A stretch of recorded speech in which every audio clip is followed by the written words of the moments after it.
Di acara G20, Amerika dan Uni Eropa mati kutu, Emirat Arab selamatkan Indonesia dari hutang raksasa, begitu fantastis nilainya. Bahwa UAE memiliki sovereign wealth fund yang sangat besar, yang nilainya sekitar 1,3 triliun US dollar.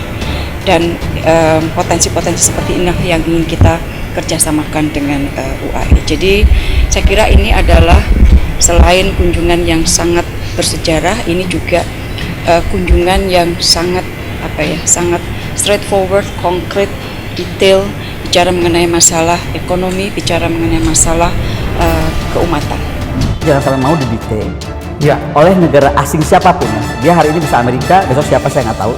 Tapi ini yang bahaya, karena kalau kita didikte, kita kehilangan kemampuan nalar geopolitik kita, kemampuan untuk melihat masalah secara clear. Karena kita udah selalu distorsi oleh tadi cap-cap atau pemikiran-pemikiran atau arahan-arahan negara unipolar ini gitu.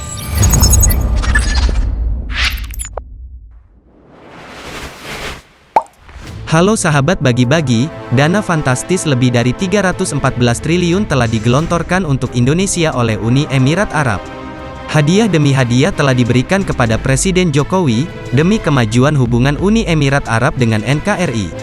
Investasi Emirat Arab bahkan akan melebihi 3 kali lipat dari negara China, yang merupakan sumber hutang Indonesia. Tak ada tipu daya yang diberikan Uni Emirat Arab terhadap Indonesia. Ketulusan hati dan keikhlasanlah yang mendorong Uni Emirat Arab terus memeluk Indonesia. Tidak seperti negara tetangga kita, yang berinvestasi buat nyari untung sebanyak-banyaknya, dan ujung-ujungnya dijebak seperti negara Sri Lanka.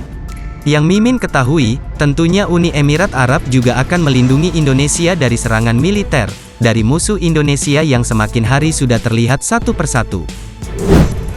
Sahabat bagi-bagi, dari hubungan tersebut, Indonesia mendapatkan keuntungan yang sangat banyak.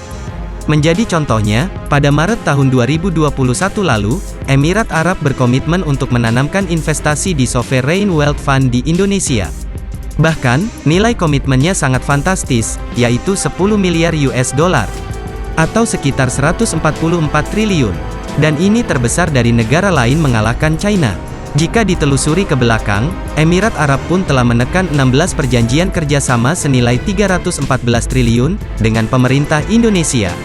Kerjasama ini meliputi bermacam sektor seperti keagamaan, pendidikan, pertanian, kesehatan, riset, hingga migas.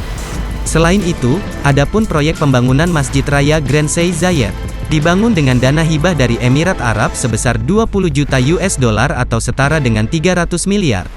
Masjid berkapasitas 10.000 orang itu, kemudian disebut-sebut sebagai simbol persahabatan antara Indonesia dan Uni Emirat Arab, yang dihadiahkan ke Presiden Jokowi.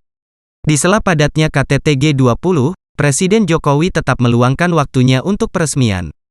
Peresmian ini seolah kembali menggambarkan kedekatan Indonesia dan Emirat Arab, setelah beberapa kesepakatan monumental disepakati kedua negara.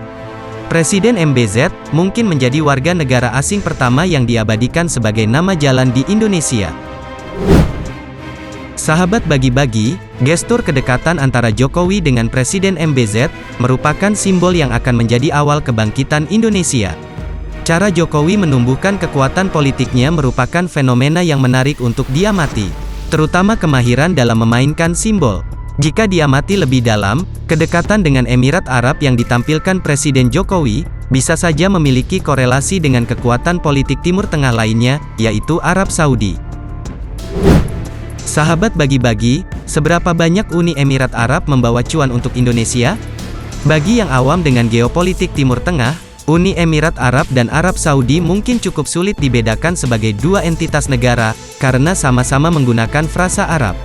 Abu Dhabi merupakan ibu kota Emirat Arab, dengan Dubai yang juga menjadi salah satu kota termasyurnya, melalui eksistensi gedung pencakar langit tertinggi di dunia, yaitu Burj Khalifa. Sementara Arab Saudi, adalah negara di mana kota suci bagi umat Islam, yakni Makkah dan Madinah berada dengan Riyadh sebagai ibu kotanya. Kedua negara sendiri, saat ini tengah dipimpin oleh sosok yang berambisi membawa perubahan bagi stigma terhadap negara Arab di level internasional. Namun, Emirat Arab belakangan ini hadir karena geopolitik global dengan satu nilai yang berbeda. Kebangkitan negara-negara Asia, baik dari segi ekonomi hingga politik telah didukung Uni Emirat Arab, salah satunya Indonesia.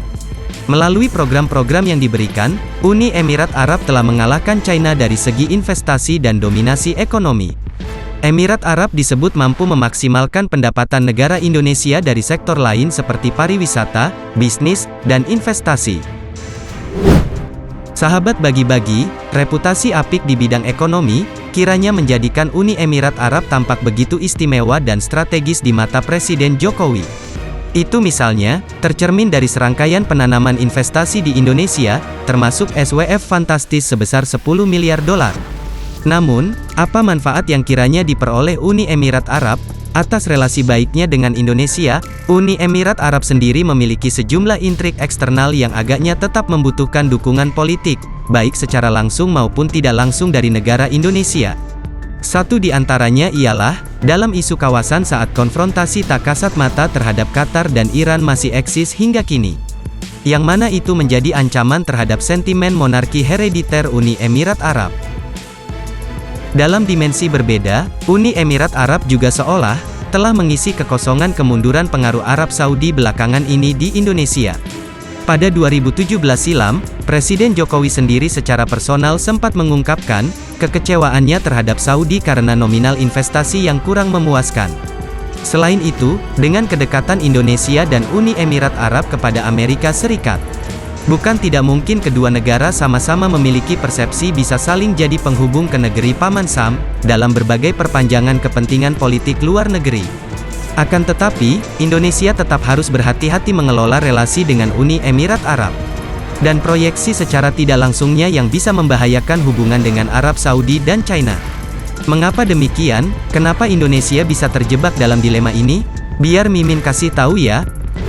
Arab Saudi dan China sebelumnya diharapkan dapat memberikan sokongan ekonomi dan politik bagi Indonesia. Akan tetapi, skeptisme tersurat yang diekspresikan Presiden Jokowi agaknya membuat sambutan hangat pada Uni Emirat Arab dapat dipahami. Namun, putra mahkota Arab Saudi, Mohammed bin Salman, dan Xi Jinping, seolah-olah bisa mengubah situasi di kemudian hari. Saudi dan China tampak memiliki ambisi serupa untuk mengekspansi pengaruh ke kawasan yang lebih luas, dan tak menutup kemungkinan Indonesia. Sahabat bagi-bagi, atas eksistensi kompetisi itu, terdapat probabilitas friksi atau gesekan yang sewaktu-waktu dapat mencemari hubungan baik Uni Emirat Arab, China dan Saudi. Termasuk korelasi diplomatik turunannya dengan negara lain seperti Indonesia.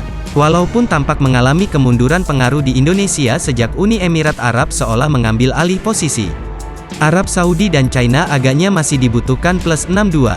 Mulai dari aspek perdagangan, ketenaga kerjaan, hingga ibadah haji dan umrah. Meskipun bukan dalam konteks komparatif yang cenderung membenturkan, mengelola hubungan diplomatik dengan Uni Emirat Arab, China dan Arab Saudi, kiranya tetap penting untuk dikedepankan Presiden Jokowi.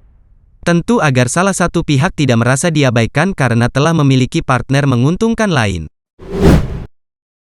Sahabat bagi-bagi, kendati demikian, analisis di atas masih merupakan interpretasi berdasarkan variabel-variabel yang tampak saling mempengaruhi. Bagaimana kelanjutan hubungan antar negara itu kiranya akan cukup menarik untuk dinantikan ke depan. Makanya pantengin terus channel bagi-bagi, dan jangan lupa tinggalkan jejak di kolom komentar. Merdekalah kita seutuhnya, merdeka! Hurrah!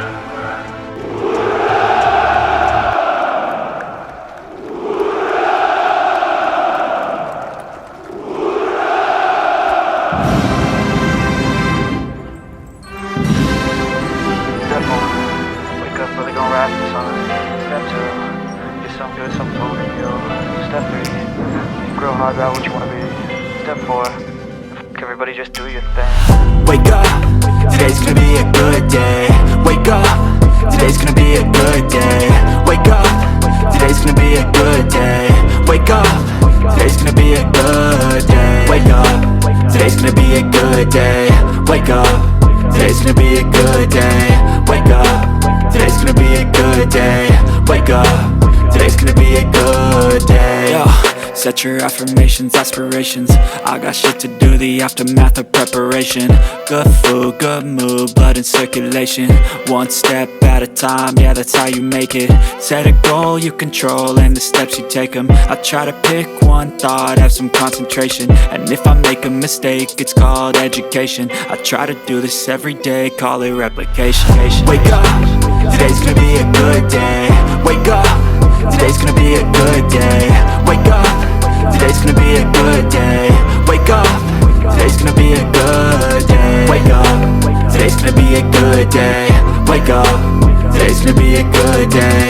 Wake up, today's gonna be a good day. Wake up, today's gonna be a good day. So life ain't easy, yo, I think there's a reason though.